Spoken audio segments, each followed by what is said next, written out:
Hi, I'm Dr. Thangudu. I'm a physician who specializes in diabetes, thyroid, and other metabolic and hormonal diseases. Thanks so much for being here. If you're new, welcome, and if you've been here before, welcome back. As an endocrinologist, it is impossible for me to see all of the patients with diabetes out there. In fact, there are far too many patients with diabetes out there for everyone to even be seen by an endocrinologist. I'm hoping to bring you some of the information that we would be able to give you in clinic right to your home. Please help me spread the message and information by liking, sharing, and commenting. That'll help me get the message to people who need it the most. Today, we're going to talk about insulin, the medication. This topic will take a few videos, so I'm not going to cover everything in this one short video. I wanted to talk a little bit about the different insulins out there and how they're meant to be used to mimic physiology. As I mentioned in my past video on insulin resistance, the pancreas works in two ways.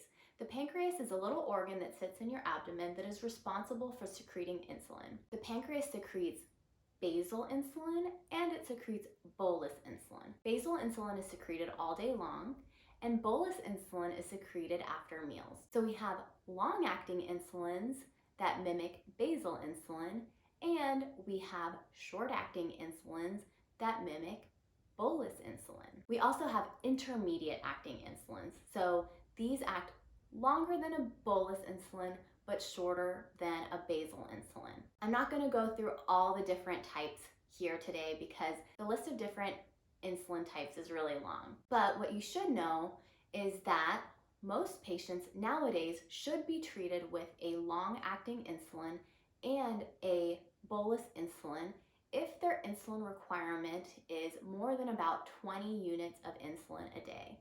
And I wanted to make a video to stress this because I see a lot of patients on inappropriate insulin dosing, which can lead to both hyper and hypoglycemia. So if you are on a long-acting insulin at a dose more than 20 units per day, you probably should be on a bolus insulin as well. I often see patients who are on 50, 60, 70 units of a basal-only regimen, and while this is convenient because that means only one injection a day, this leads to several bad things in diabetes. Some patients who are on a basal-only regimen are over-basalized. That means they have too much basal insulin on board. This means they will probably have morning hypoglycemia or overnight hypoglycemia if their sugars are well controlled during the day while they're eating. That's because the level of insulin is always high. Now, you can also be under-basalized. That means you'll have a good fasting sugar and good sugars overnight while you're not eating, but you'll be high all day, and you may never catch it because many patients only check their blood sugar in the morning. Basal-only regimens at high doses cause either hypoglycemia or hyperglycemia. It's really hard to get good blood sugars all day long with basal-heavy regimens. There are some patients who are on bolus-only regimens. That means they're only given insulin at meal times.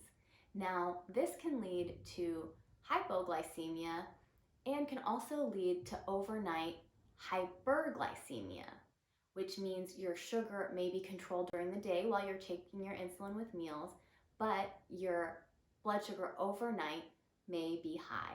We see this much less often because basal-only regimens are used due to convenience.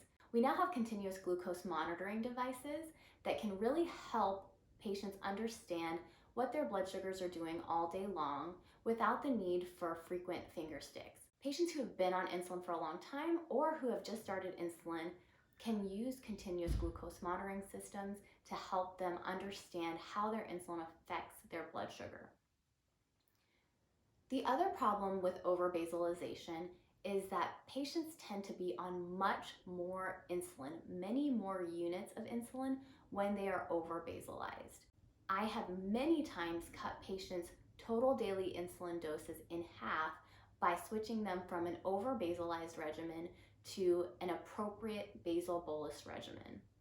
On average, most patients should have about 50% of their total daily dose of insulin as basal and 50% of their total daily dose of insulin as bolus.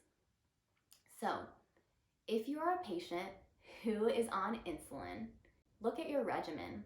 See if it falls into a category of over-basalization, under-basalization. Are you on a basal-only regimen? If you think you or your loved one may be on a less than ideal regimen, don't hesitate to reach out to your local endocrinologist for help. We have a lot of tools in our toolbox that may help you get to your goals. There are several intermediate acting insulins that have special uses or may be chosen for cost reasons.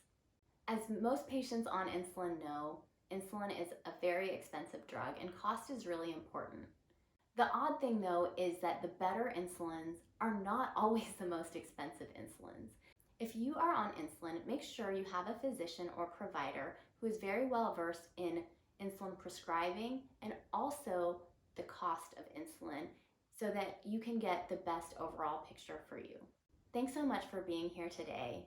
I'm here for you and hoping to advocate for patients on insulin through this platform.